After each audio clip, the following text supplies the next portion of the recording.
أعوذ بالله من الشيطان الرجيم.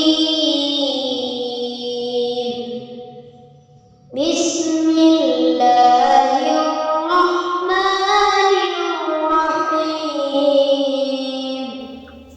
Assalamualaikum warahmatullahi wabarakatuh. Kembali kita bertemu sahabat Abah Deren dalam video masih membahas tentang harta. Dan kali ini topiknya adalah doa yang tidak dikabulkan. Rasulullah Shallallahu Alaihi Wasallam bersabda, "Wahai manusia, sesungguhnya Allah Maha Baik, tidak menerima kecuali yang baik. Sesungguhnya Allah memerintahkan orang-orang yang beriman apa yang ia perintahkan kepada para rasul. Allah berfirman, hai rasul-rasul, makanlah dari makanan yang baik-baik dan kerjakanlah amal yang soleh. Al-Mu'minun 51. Dan Allah berfirman, hai orang-orang yang beriman, makanlah di antara rezeki yang baik-baik yang kami berikan kepadamu. Al-Baqarah 172. Kemudian mereka menyebutkan seorang lelaki yang mengadakan perjalanan jauh, berambut kusut dan berdebu, menadahkan tangannya ke langit. Ya Rob, ya Rob, padahal makanannya berasal dari yang haram. Minumannya berasal dari yang haram, pakaiannya berasal dari yang haram, dan makan dari yang haram. Maka bagaimana adanya doa akan dikabulkan? Diriwayatkan Muslim. Hadis di atas menjelaskan bahwa ada seseorang yang memiliki 4 faktor untuk dikabulkan doanya. Yaitu pertama, ia sedang melakukan perjalanan jauh yang sangat melelahkan. Diriwayatkan dari Abu Hurairah radhiyallahu anhu, Nabi Shallallahu Alaihi Wasallam bersabda, 3 orang yang mustajab tanpa ada keraguan, doa orang yang dizalimi, doa orang yang sedang melakukan perjalanan, dan doa orang tua terhadap anaknya. Abu Daud. Yang kedua, ia sedang berpenampilan dengan rambut kusut dan pakaian berdebu. Diriwayatkan dari Anas bin Malik radhiyallahu anhu, Nabi Shallallahu Alaihi Wasallam bersabda, berapa banyak orang yang berambut kusut lagi berdebu, memakai kain yang lusuh, tidak diacuhkan. Namun jika bersumpah atas nama Allah, niscaya Allah kabulkan. Diriwayatkan Tirmizi. Yang ketiga, ia berdoa sambil mengangkat dan menadahkan tangan ke langit. Diriwayatkan oleh Salman Al-Farisi radhiyallahu anhu. Nabi bersabda, sesungguhnya Rabb kalian tabaraka wa ta'ala maha malu dan maha dermawan. Dia malu terhadap hambanya yang menadahkan tangan kepadanya, lalu tangan itu kembali turun hampa, tidak dikabulkan doanya. Diriwayatkan Abu Daud. Yang keempat, ia berdoa berulang kali menyebut nama Allah, ya Rob, ya Rob. 4 faktor dikabulkannya satu doa yang dimiliki oleh orang yang disebutkan dalam hadis di atas tidak berarti sama sekali, dikarenakan ia melakukan satu faktor ditolaknya doa, yaitu memakan dan memakai harta haram.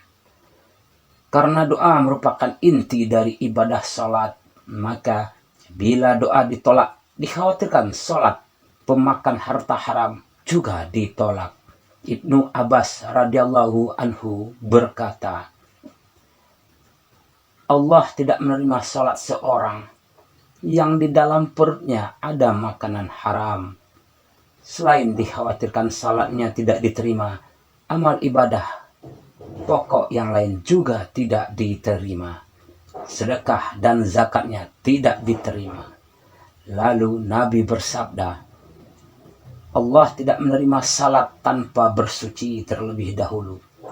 Dan Allah juga tidak menerima sedekah dari harta haram. Diriwayatkan oleh Ibnu Majah. Haji dan umrah dengan harta haram juga khawatir tidak akan diterima oleh Allah. Diriwayatkan oleh Tabrani. Dalam hal ini Rasulullah bersabda, apabila seorang berpangkat dengan menunaikan ibadah haji dengan harta yang halal, saat ia menginjakkan kakinya di atas kendaraan, ia menyeru, labbaika Allahumma labbaik. Maka ada yang menyeru dari langit, diterima hajimu dan engkau berbahagia. Bekalmu berasal dari harta halal, kendaraanmu dibeli dengan harta halal, dan hajimu mabrur dan diterima. Dan apabila ia berpangkat dengan harta haram, saat ia menginjakkan kakinya di atas kendaraannya, ia menyeru, labbaika Allahumma labbaik. Maka ada yang menyeru dari langit, tidak diterima kedatanganmu dan engkau tidak mendapatkan kebahagiaan. Bekalmu berasal dari harta haram, biaya hajimu dari harta haram, dan hajimu tidak mabrur. Diriwayatkan Tabrani. Al-Ghazali berkata dan dinukil oleh An-Nawawi serta menyatakan bahwa itu merupakan pendapat ulama Safiyah. Barang siapa yang hanya memegang harta haram, maka ia tidak wajib berhaji. Tidak ada kewajiban membayar kafarat karena ia dianggap tidak memiliki harta. Tidak wajib zakat karena zakat dikeluarkan dari 1/40 harta. Sedangkan pemegang harta haram wajib mengeluarkan seluruh harta haram dengan cara dikembalikan kepada pemiliknya jika diketahui keberadaannya, atau dibagikan kepada fakir miskin jika pemiliknya tidak diketahui. Harta haram adalah penyebab kehinaan, kemunduran serta kenistaan umat Islam saat ini. Rasulullah Shallallahu Alaihi Wasallam bersabda, bila kalian melakukan transaksi ribawi, tunduk dengan harta kekayaan, mengagungkan tanaman, dan meninggalkan jihad, niscaya Allah timpakan kepada kalian kehinaan yang tidak akan dijauhkan dari kalian hingga kalian kembali kepada syariat Allah dalam segala aspek kehidupan kalian. Diriwayatkan Abu Daud. Dalam hadis di atas, Nabi Shallallahu Alaihi Wasallam menjelaskan penyebab kehinaan yang mendera umat Islam saat ini. Di antaranya transaksi haram yang mereka lakukan dalam bentuk riba. Dan di akhir hadis Nabi Shallallahu Alaihi Wasallam juga menjelaskan obat penawar kehinaan tersebut, yaitu rujuk kembali kepada dinullah, yaitu Al-Quran dan Sunnah, serta mempraktikkan ajarannya dalam kehidupan pribadi, masyarakat, dan negara. Harta haram yang merajalela pertanda azab akan turun menghancurkan masyarakat di mana harta haram tersebut berada. Nabi Shallallahu Alaihi Wasallam bersabda, apabila perzinaan dan riba merajalela di sebuah kampung, sungguh mereka telah mengundang azab untuk menimpa mereka.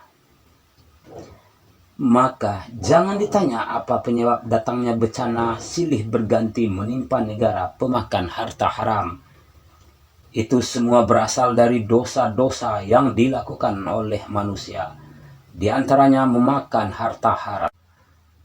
Oke sahabat Abah Deren, sekian dulu video pada kali ini. Sampai ketemu dengan video berikutnya. Salam sehat, salam sukses. Assalamualaikum warahmatullahi wabarakatuh.